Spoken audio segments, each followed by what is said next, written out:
그 AI라는 게 크게 용도를 보면 데이터 학습하고 추론이라는 영역이 있는데, 데이터 학습에서는 엔비디아 칩을 대체한다는 거는 제가 봤을 때 뭐 쿠다 이슈도 있지만 쉽지 않다라고 보고 있고요. 그럼 추론 쪽에서 일부 대체는 될 것 같아요. 그것도 아주 크리티컬한 것보다는 약간 좀 덜 중요한 것부터 이제 추론 쪽에서 일부 이제 대체가 되지 않을까.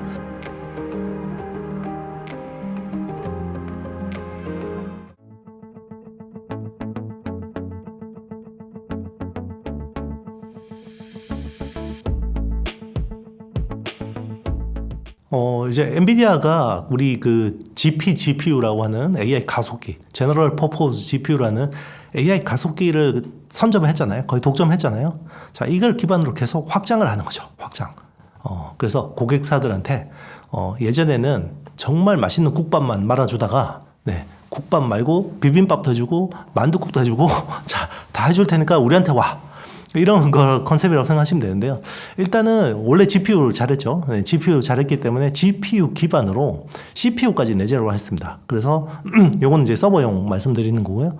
그래서 기존에는 CPU는 인텔의 사파이어 레피드 같은 CPU를 가져와서 엔비디아 GPU를 넣고 DRAM 넣고 낸드 플래시 넣고 이제 서버를 만들었겠죠.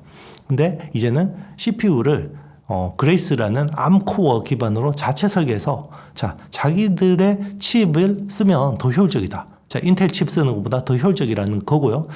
엔비디아의 경쟁력이라고 하면요, 뭐 GPU도 잘 만들고 뭐 그런 부분도 있는데, 칩과 칩을 연결하는 게 굉장히 기술이 좋아요. 그리고 이거를 데이터 그 서버끼리 병렬로 연결하는 기술도 되게 좋고요. 그게 NVLink라는 기술입니다. 네, NVLink라는 기술이 굉장히 뛰어난 회사라고 생각하시면 되고요.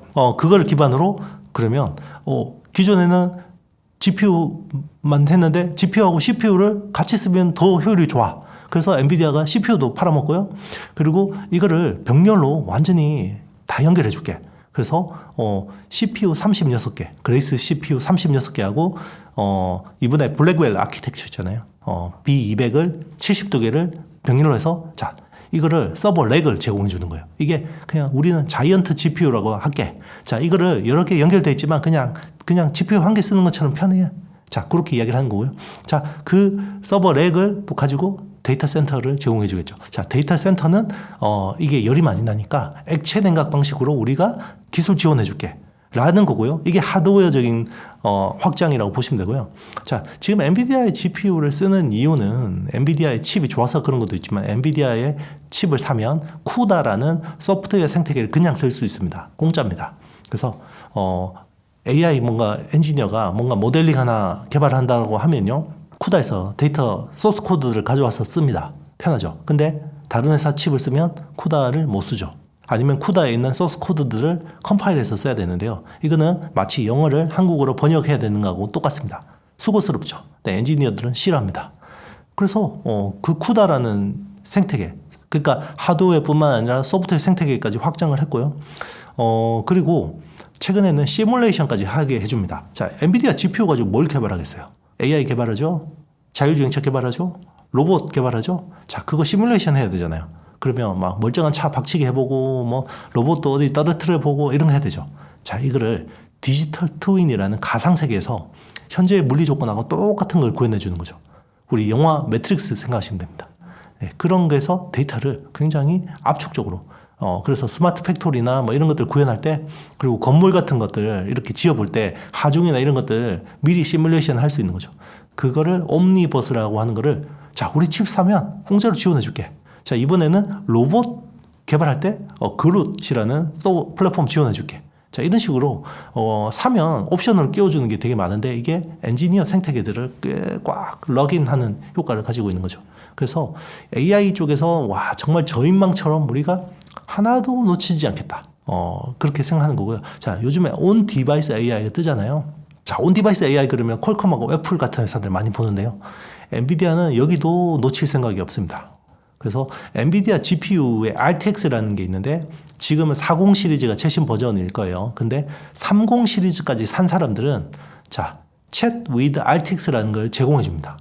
그게 어떤 거냐면, 내 컴퓨터 안에 있는 데이터를 기반으로 챗봇이 답변을 해줍니다. 나 이거 2021년에 이거 재무 데이터 이거 좀 찾아줘. 그러면 딱 이렇게 해주는 거죠. 그러니까 정말 AI는 내가 하나도 안 놓칠 거야 라는 젠슨 왕의 의지를 보여준다. 그게 엔비디아가 이미 플랫폼 회사라고 볼 수 있는 거죠. 저는 가능하다고 봅니다. 예. 물론 시간이 필요하겠죠.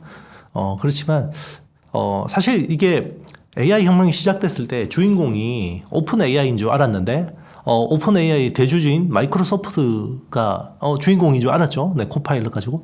근데 결국 돈은 왕서방이 벌더라는 거죠. 네, 그 왕서방이 결국 젠슨 왕이었고요. 엔비디아가 그래서 그 계속 돈을 버는 구조가 이어집니다. 언제까지? 지금의 AI 기술이 트랜스포머라는 알고리즘 기반으로 모든 게 진행되고 있는데 이 트랜스포머라는 알고리즘이 대체될 때까지는 엔비디아가 계속해서 롱런 할 수밖에 없는 구조 아닌가 생각합니다. 짐 켈러 같은 분들은 그런 이야기 할 수 있어요. 네. 제가 뭐 그분 머릿속에 들어가 보진 않았지만 그분은 무슨 우리 영화 매트릭스의 네오처럼 여기 막 눈앞에 소스 코드가 막 떠다닐 수도 있어요. 그분은 풀스태커입니다. 풀스태커. 풀스태커라는 게 뭐냐면 모든 어떤 개발이 있으면 프론트엔드가 있고 미들엔드가 있고 백엔드가 있잖아요. 이거를 다 아는 사람이에요. 근데 이런 사람이 전 세계에 몇 명이 없어요. 정말 몇 명 없고 그리고 이분이 정말 그동안 개발했던 칩들 보면 정말 뭐 세상을 바꾼 칩들이거든요. 애플의 두뇌 칩, A 바이오닉 칩 설계했고요. 그리고 AMD가 정말 인텔한테 밀려가지고 거의 망하기 직전에 AMD 가서 우리 멀티코어라는 걸 이분이 설계했습니다. 그리고 젠 아키텍처. 네, 그거 가지고 AMD 망해가다 AMD 살리고 나왔고요. 나와서 네, 테슬라 갔습니다. 그래서 오토파일럿하고 FSD 칩 설계하고 나갔고요. 네, 그리고 나가서 또 인텔이 망할 것 같으니까 인텔 갔습니다. 그래서 지금 뭐 우리 엘더 레이크부터 사파이어 레피즈 이번에 에로 레이크까지 상당 부분 개발에 관여하고 나오고 나와서 만든 게 텐스토렌트라는 AI 반도체 회사입니다. 그래서 이분은 그런 이야기 할 수 있죠. 대부분 엔지니어들은 그게 쉽지 않습니다. 쿠다를 벗어나기가 굉장히 어려워요. 애플을 스티브 잡스가 했지만 결국 그 기술은 스티브 워즈니악이 다 제공했던 거니까요. 네. 그 이슈 나왔을 때요. 그렇게 크게 조정 안 받았습니다. 일단은 텔레콤 회사에 한정했다는 게 중요한 거고요. 그리고 기존에 쓰던 거 다 빼고 이제 퇴출시키는 건지 아니면 앞으로 쓰는 것만 하지 말라는 건지 그리고 전면적으로 안 하는 건지 굉장히 애매하죠. 그래서 뭐 인텔하고 AMD 입장에서는 싫겠죠. 근데 미국 정부 입장에서는 굉장히 고마울 거예요. 그래, 쓰지 마.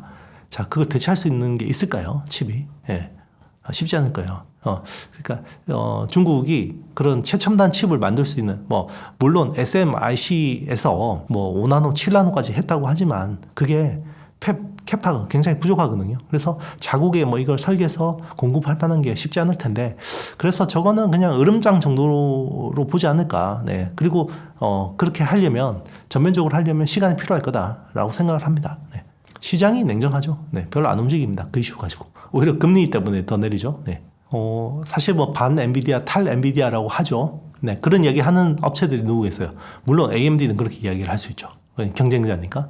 근데 이제 기존의 빅테크 업체들 그런 이야기를 많이 하거든요. 자, 그러면 아마존이나 마이크로소프트나 테슬라나 이런 업체들이잖아요. 메타 같은 업체들이죠. 네. 그 회사들 사실 탈 엔비디아인지 한번 보자고요. 네. 탈 엔비디아 아닙니다. 네. 엔비디아 칩이 너무 비싸고 수급이 안 되니까 자기들이 자체 설계 칩으로 커버를 하는 거죠.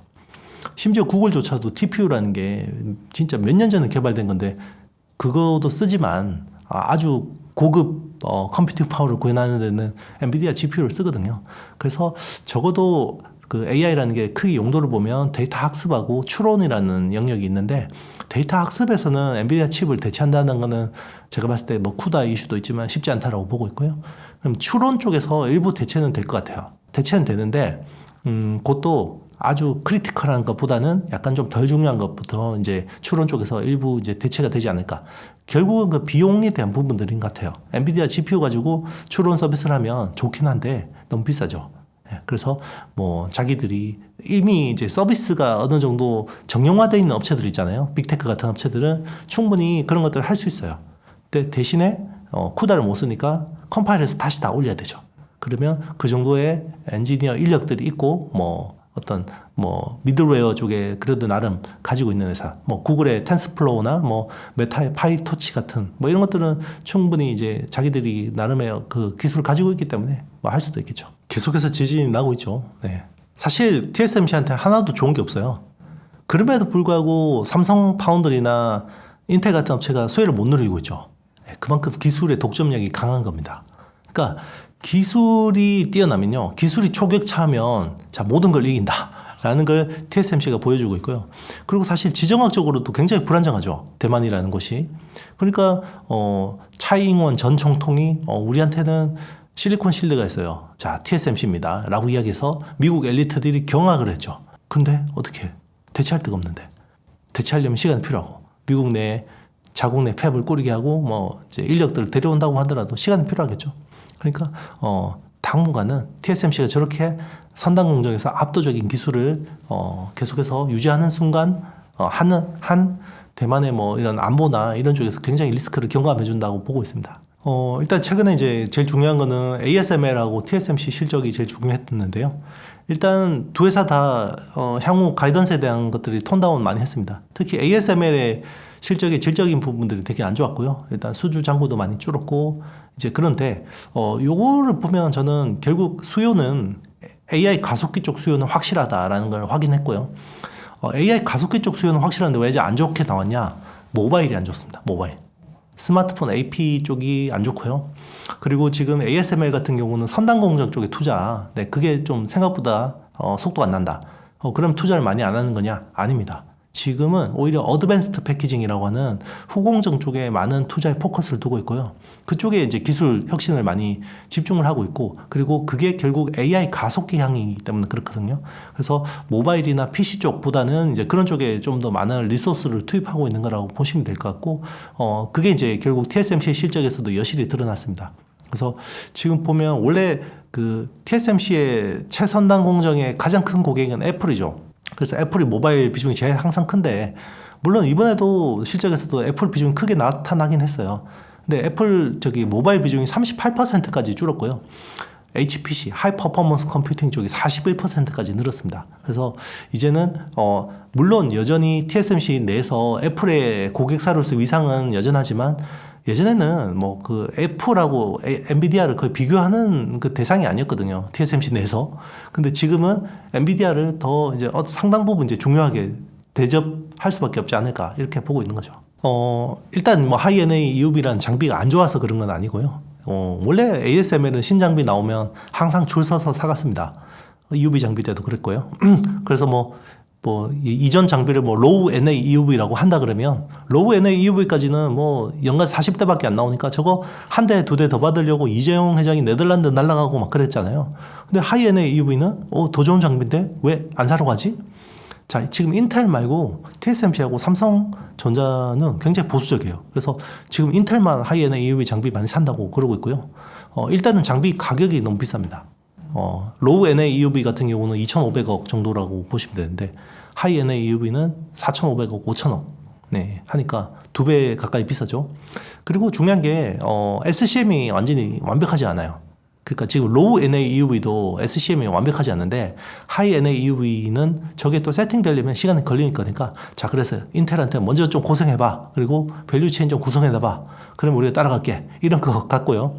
그리고 이제 삼성하고 TSMC 같은 경우는 지금 그 로우 NA EUV를 가지고 만들어야 되는 게 중요한 게 있죠. 네, 트랜지스터 구조가 바뀝니다.